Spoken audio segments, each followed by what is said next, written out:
tell you how we're going to pay for it. On day one, we're going to repeal that tax bill that benefited the top 1% and the biggest corporations in our country. People say, well, Joe, how are you going to do all this? Well, guess what?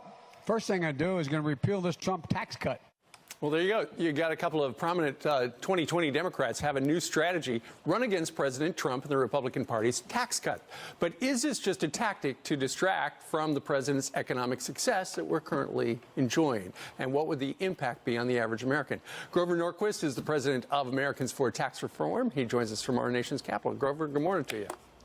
Good morning. It's not a new strategy. Walter Mondale tried it in 1984 and lost 49 states.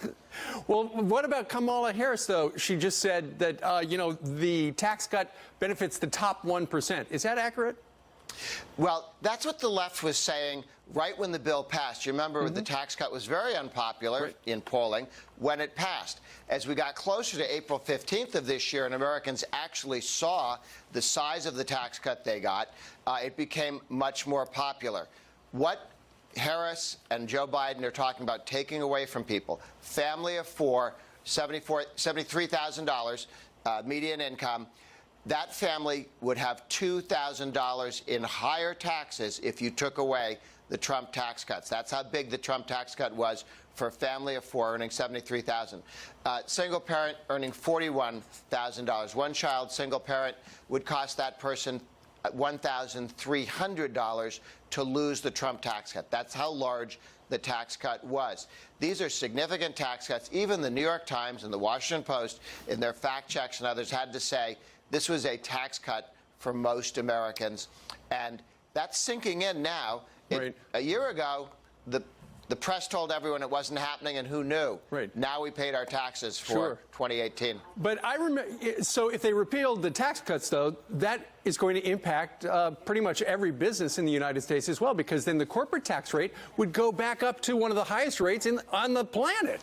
Yes, we were at 35, which was 10 points higher than communist China, and we were the highest of all the major economies in the world at 35. We took it down to 21%, which makes us competitive. The president wanted 15, but 21 is good. To get rid of the Trump Republican tax cuts is to make us the least competitive nation in the world on tax policy on businesses. That is exactly where you don't want to be. Also, that tax cut lowered most Americans.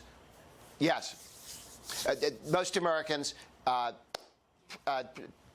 utility bills, because those utility bills just pass on your taxes. When we cut taxes, billions of dollars in lower utility bills for all Americans. Those utility bills would go up.